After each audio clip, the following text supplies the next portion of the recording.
ఒక్కసారి కొమ్మూరి గోల్డ్ కి కాల్ చేయండి. తాకట్లో ఉన్న మీ బంగారాన్ని విడిపించి మార్కెట్ ప్రైస్ కి వాళ్ళు కొనుక్కుని మిగతా డబ్బులు మీకు ఇచ్చేస్తారు. రైట్, బ్రేకింగ్ న్యూస్ వస్తున్నాం మనం టీవీ స్క్రీన్ పై. తమిళ స్టార్ హీరో సీఎం విజయ్ ఆయన భార్య సంగీత వైవాహిక బంధం గురించి గత కొంతకాలంగా సోషల్ మీడియాలో రకరకాల వార్తలు చక్కలు కొట్టాయి. అయితే తాజాగా వీరిద్దరి రిలేషన్షిప్కు సంబంధించిన ఒక ఆసక్తికరమైన వార్త బయటకు వచ్చింది. మనస్పర్ధల కారణంగా విడిపోయిన ఈ జంట మళ్ళీ ఒకటయ్యారని సోషల్ మీడియాలో వార్తలు ఇప్పుడు వైరల్ అవుతున్నాయి.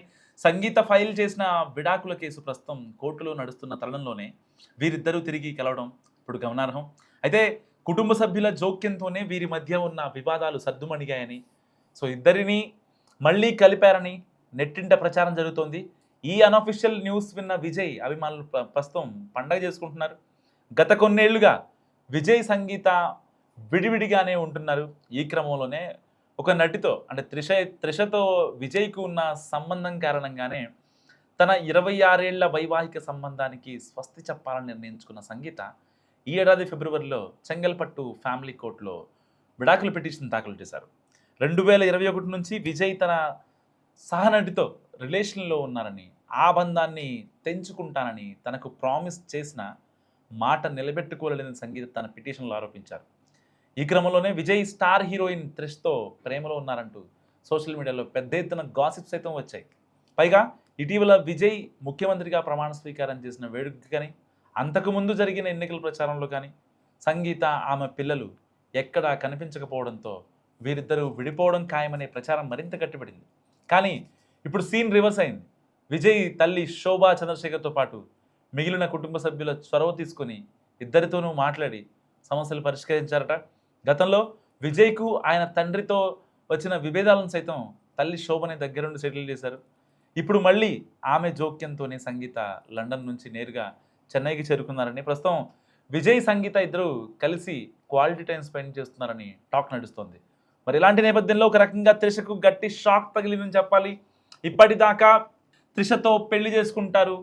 సో ఏదైతే తమిళనాడు ఎన్నికలు వచ్చిన తర్వాత సరిగ్గా 1 ఇయర్కి వీళ్ళిద్దరి పెళ్ళి ఉంటుంది, పీపీపీ డుమ్ డుమ్ డుమ్ మోగుతుందని కూడా చాలామంది మాట్లాడుకున్నారు. సో ఇప్పుడు వాటన్నిటికీ ఒక రకంగా బ్రేక్ పెట్టాడు సీఎం విజయ్.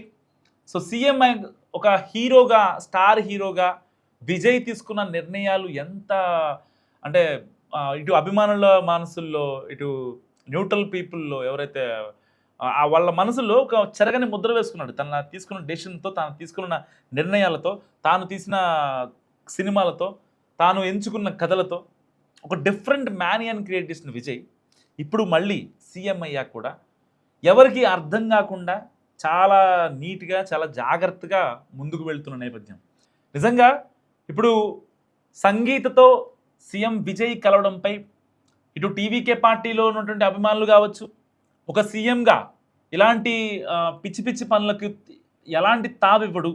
ఎందుకంటే రీసెంట్గా చిన్నపిల్లలకి ఏమన్నా జరిగినా సరే, లేదంటే ఆడపిల్లలకి ఏమన్నా ఇబ్బంది కలిగినా కొన్ని ఇష్యూస్ పైన చాలా స్ట్రాంగ్గా రియాక్ట్ అవుతున్నాడు. మరి అలాంటి వ్యక్తే భార్యని వదిలిపెట్టి వేరే వాళ్ళతో అక్రమంగా ఉంటున్నారు అని రేపొద్దున కనుక డిఎంకేనో, అన్నా డిఎంకేనో, లేకపోతే ఇంకొకళ్ళు ఎవరన్నా ఒక మాట అంటే నిజంగా దాన్ని డిఫెండ్ చేసుకోవడం చాలా కష్టం.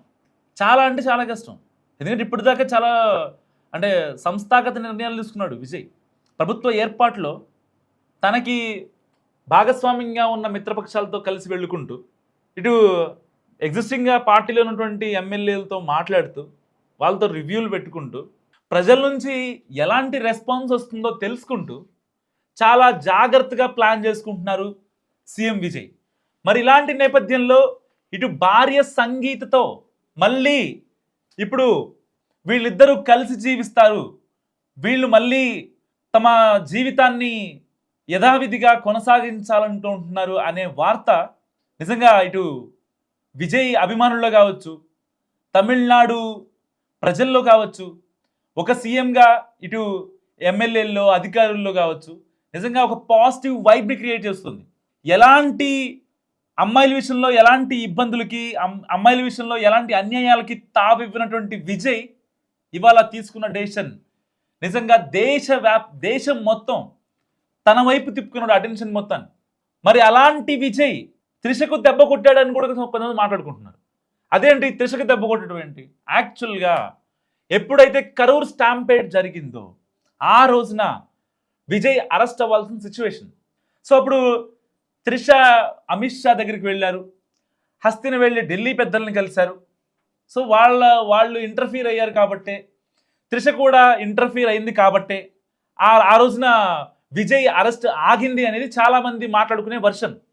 అండ్ దాని తర్వాత పుష్ప సినిమాలో ఫోటో కోసం అయితే ఎలాగైతే సీఎంని మార్చేస్తాడో, ఇక్కడ ఆవిడ కోసం ఏదైతే నటి త్రిష 10 ఏళ్ల క్రితం ఎప్పటికైనా సీఎం అవ్వాలని చెప్పి ఒక మాట అన్నారు.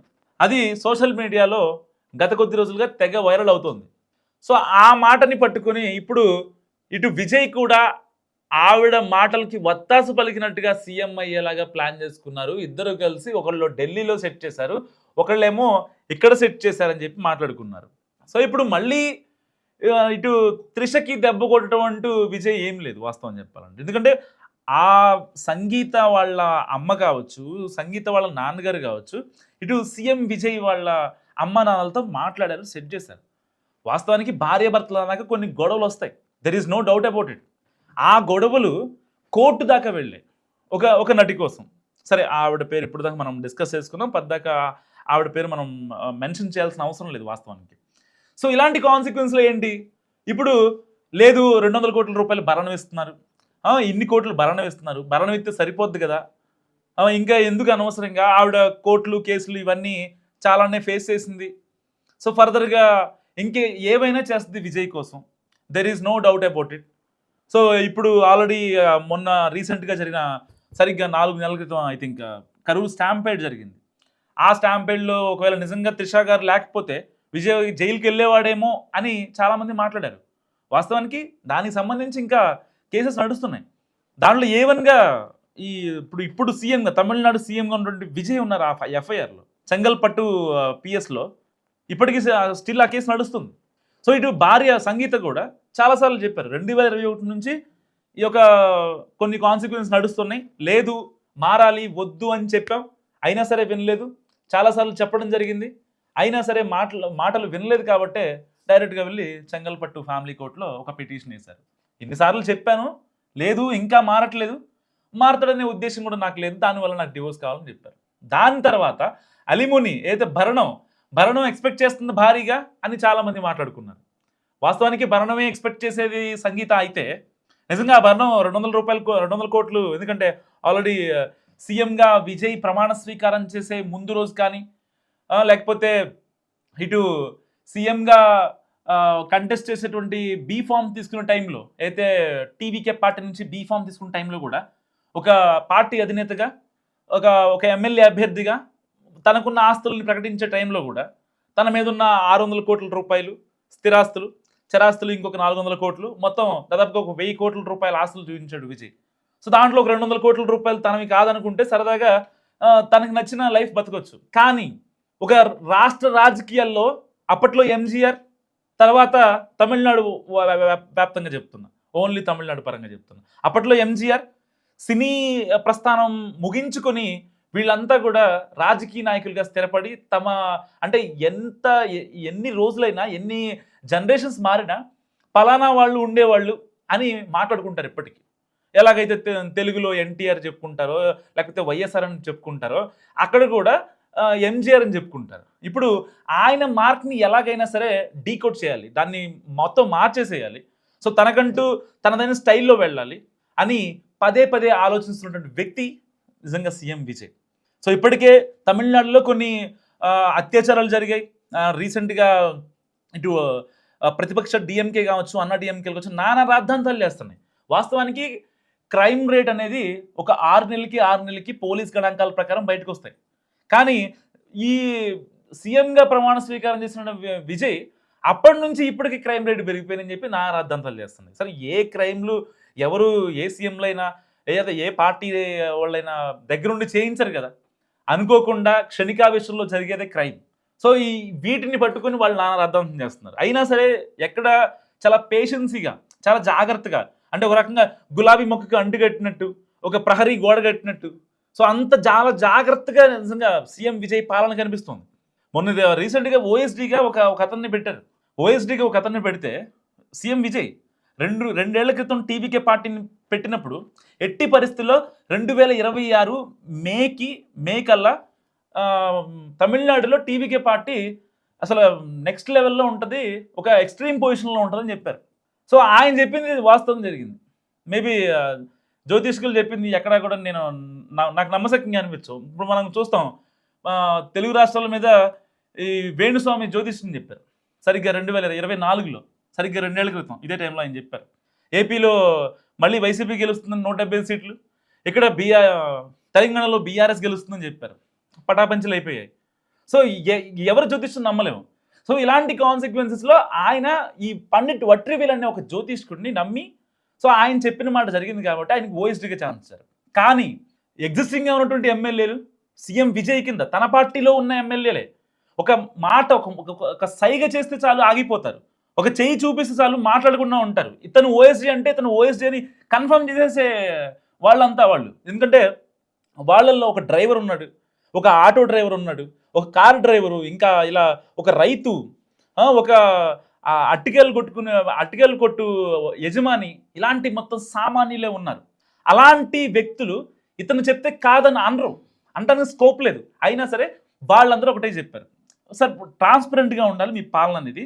సో పాలన మీది ట్రాన్స్పరెంట్గా ఉంటే నెక్స్ట్ 2 yearsలో మనం ఎలాంటి పథకాలను ఇంప్లిమెంట్ చేయొచ్చు, ప్రజల్లో వచ్చే రెస్పాన్స్ని బట్టి మీరు మళ్ళీ నెక్స్ట్ టర్మ్ మీరు సీఎం అయ్యే ఛాన్స్ ఉంటుంది. సో ఇలాంటివి చేస్తే ఈ జ్యోతిష్యాలు లేకపోతే దెయ్యాలు భూతాలకి మనం ఇలా వాల్యూ ఇచ్చుకుంటూ పోతే, ప్రతిదానికి మాట్లాడుకుంటూ పోతే మనకున్న వాల్యూ పోతే, మనకున్న ఇంటెన్సిటీ పోద్దని చెప్పి వాళ్ళు మాట్లాడడంతో సో వెంటనే వెనక్కి తగ్గాడు. ఒక్కరోజు ఓఎస్డీగా ఉండి నెక్స్ట్ డేనే జీవో రిలీజ్ చేసి ఓఎస్డీగా ఉన్నటువంటి పండిట్ వెట్రివేల్ని తీస్తాడు 24 hours. నాకు తెలిసి ఇండియా చరిత్రలో ఒక్కరోజు ఓఎస్డీగా ఉన్న చరిత్ర పండిట్ వెట్రివేల్ది అనుకుంటా. కానీ లైఫ్ లాంగ్ అతనికి బెనిఫిట్స్ వస్తూ ఉంటాయి, ఎందుకంటే ఓఎస్డీగా ఉన్నాడు కాబట్టి, సీఎంకి పర్సనల్ ఓఎస్డీగా ఉన్నాడు కాబట్టి. సో ఇన్ని ఒకటి కాదు 2 కాదు, అంటే ఇటు రైతుల పరంగా అండ్ యువత పరంగా, సామాజిక న్యాయం పరంగా, ఇటు అభివృద్ధి పరంగా, సో అన్నిటినీ బ్యాలెన్స్ చేసుకున్నటువంటి వ్యక్తి సీఎం విజయ్. మరి ఇలాంటి నేపథ్యంలో ఇప్పుడు సంగీతకి కనుక న్యాయం చేయకపోతే, మొదటి భార్యకి కనుక న్యాయం చేయకపోతే చాలా అంటే ఎంత నెక్స్ట్ లెవెల్లో అక్కడ 114 సీట్లు వచ్చాయో తనకి, ఈసారి అవి కూడా వచ్చే అవకాశం ఉండదు. సో చాలా జాగ్రత్తగా వెళ్తున్నాడు. సో ఈ నేపథ్యంలోనే ఇటు త్రిషకి ఒక రకమైన భారీ దెబ్బ తగిలింది అనుకోవచ్చు. కానీ ఇన్ని రోజులుగా వాళ్ళిద్దరి మధ్య ఇన్ని ఇష్యూస్ నడుస్తున్నా రీసెంట్గా కూడా ఒక ప్రముఖ సినీ నటుడు చనిపోతే ఇద్దరు కూడా కలిసి వెళ్ళారు సరిగ్గా 2 వారాల క్రితం. సో అప్పుడు కూడా క్లారిటీ ఇచ్చారు, మా ఇద్దరి మధ్య ఉంది స్నేహబంధమేనని విజయ్. మరి ఏదేమైనా 1 కాదు 2 కాదు, సోషల్ మీడియాలో వార్తల్ని నమ్మి, లేదు సరిగ్గా తమిళనాడు ఎలక్షన్స్ వచ్చిన 1 year లోపు పెళ్ళైపోతుంది, ఇద్దరికీ కూడా ఎలాంటి ఇబ్బంది ఉండదు అని చాలామంది చాలా మాటలు మాట్లాడుకున్నారు. వాటన్నిటికీ అంటే ఎవరు ఎక్స్పెక్ట్ చేయని విధంగా అన్నిటికీ ఫుల్ స్టాప్ పెడుతూ విజయ్ తనదైన శైలిలో తనదైన మార్క్ పాలన అందిస్తూ తమిళనాడులో ముందుకెళ్తున్నారు. మరి ఎవరికి అందని ఎవరు ఎక్స్పెక్ట్ చేయని డెసిషన్ తీసుకున్నాడు కాబట్టి మీరేమనుకుంటున్నారు? ఇప్పుడు సంగీత ఇటు సీఎం విజయ్ కలవడం హర్షణీయమా, లేదంటే ఇక్కడ అతన్ని ఒక రకంగా అంటే నటి త్రిషను షాక్ ఇచ్చారు, ఇలాంటివి గురించి మాట్లాడుకుందామా? మీరేమనుకుంటున్నారు? మస్ట్గా కామెంట్ చేయండి.